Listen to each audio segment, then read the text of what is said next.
আজ বাংলাদেশের মানুষ একেবারেই বৈষম্য চায় না। আপনারা বৈষম্য চান? এই জন্যে পিছনে বসা ভাইদের সামনে কিছু সাংবাদিক দাঁড়িয়ে আছেন, আর সাংবাদিক বন্ধুদেরকে ওনারা পিছন থেকে বলতেছেন আপনারা বসেন বসেন, মানে ওনারা বৈষম্য চায় না। তা আপনারা বৈষম্য না চাইলে আপনাদের এই কথা দুনিয়ার মানুষ জানবে কিভাবে? আমাদের মধ্যে ধর্মীয় সম্প্রীতি আছে, সামাজিক সম্প্রীতি আছে, কিন্তু একটা গোষ্ঠী বাংলাদেশকে 23.5 বছর শাসন করেছে বিভিন্ন পর্বে। তারাই বাংলাদেশকে এক থাকতে দেয়নি, জনগণকে ভাগ ভাগ টুকরা টুকরা বিভক্ত করেছে। মুক্তিযুদ্ধের পক্ষ বিপক্ষ, মেজরিটি মাইনরিটি, বিভিন্ন ধরনের ভাগে বিভক্ত করেছে। তারপরে নিজেদের দল এটা এক জাত, এটা এক কওম। এই জাতের বাইরে যারা আছে তাদের দৃষ্টিতে তারা কেউই আর জাতি না, তারা অন্য কিছু। আমরা আমাদের সন্তানদের সাথে কণ্ঠ মিলিয়ে রাস্তায় নেমেছিলাম ফ্যাসিজমকে বিদায় করার জন্য।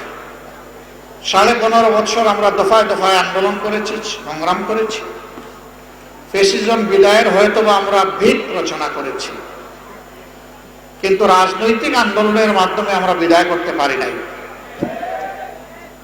ঠিক বললেন বড় আস্তে করে, কারণ আপনারা একটা দলের কর্মী, তাই এটাই সত্যি। শেষ আন্দোলনটা রাজনৈতিক ছিল না, ছাত্র যুব সমাজের একটা অধিকারের আন্দোলন ছিল। তারা অযৌক্তিক কোটার সংস্কার দাবি করেছিল, আর সরকার তাদেরকে দমন করার জন্য হাতুড়ি বাহিনী পাঠিয়েছিল।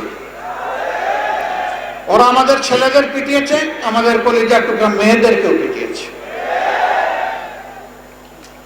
এই অবস্থা থেকে একটা ছেলে বিদ্রোহী হয়ে উঠেছিল, কেন তুই আমার বোনের গায়ে হাত দিলে? তার অন্তরের ঝড় নিয়ে দানা মেলে বলেছিল, বুকের ভিতরে তুমুল ঝড়, বুক পেটেছি, গুলি কর। তার আস্থা ছিল, বিশ্বাস ছিল।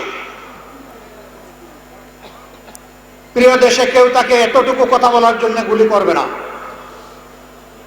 কিন্তু আমরা দেখেছি সে আবু সাইদ, একটা গুলি যখন তাকে করা হয়েছে পাশ কেটে সরে গেছে, আরেকটা গুলি গিয়ে বুকে পড়েছে, চেপে ধরেছে, আরেকটা গুলি এসে তাকে শেষ করে মাটিতে ফেলে দিয়েছে। এত এত ঘটনা কেন ঘটল? একটা দল এবং একজন ব্যক্তির রাক্ষসে মানসিকতার কারণে ঘটেছে। তারা ক্ষমতার রাক্ষস, তারা অর্থের রাক্ষস, তারা দাম্ভিক ছিলেন, বড় অহংকারী ছিলেন, মানুষকে বিভিন্ন দলকে বড় তুচ্ছ তাচ্ছিল্য করতেন। তারা মানুষ বলে কাউকে সম্মান দিতেন না। দুনিয়ার কিছুটা পাওনা তারা পেয়েছেন, কিছুটা বাকি আছে। যেহেতু তারা গণহত্যাকারী ব্যক্তি এবং দল, সেই কারণে আমরা চাই দল এবং গণহত্যাকারী প্রত্যেক ব্যক্তির বিচার হোক,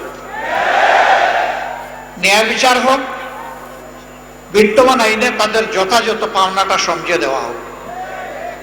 এই জন্য বিদেশে যারা আছেন তাদেরকে বলি, সত্যি যদি দেশটাকে ভালোবাসেন, আসেন, চলে আসেন। কি হয়েছে? অসুবিধা নেই তো।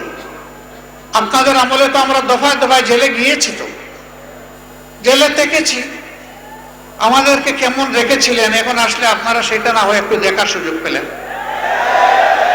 একটু দেখেন। এসে আপনারা মিথ্যা মামলায় সাজানো সাক্ষীতে পাতানো আদালত দিয়ে আমাদের নেতৃবৃন্দকে ফাঁসি দিয়েছেন, খুন করেছেন, কিন্তু আপনারা তো প্রকাশ্য দিবালোকের খুন করেছেন। দেশবাসী সাক্ষী, বিশ্ববাসী সাক্ষী। আপনারা তো খুন করতে করতে এমনও করেছেন, লাশ গুম করতে উড়াতাড়া করে ট্রাকের উপর একটার পর একটা লাশ ছড়ে মেরেছেন, স্তম্ভিত লাশের পর পেট্রোল ছিটিয়ে আগুন ধরিয়ে দিয়েছে। রাজনীতির নাম যদি গণহত্যা হয়, তাহলে এমন দল বাংলাদেশের জনগণ বরদাস্ত করবে না। রাজনীতির নাম যদি জনকল্যাণ হয়, তাহলে জনগণ যাকে পছন্দ করবে তাকে বরণ করে নেবে। আওয়ামী লীগ প্রমাণ করেছে তারা কোনো রাজনৈতিক দল নয়, বরঞ্চ গণহত্যাকারী একটা সিন্ডিকেট। আমরা যা বললাম, আওয়ামী লীগ আদালতে গিয়ে তা প্রমাণ করুক যে আমাদের কথা সত্য না মিথ্যা। আমরা লীগকে আহ্বান জানাবো।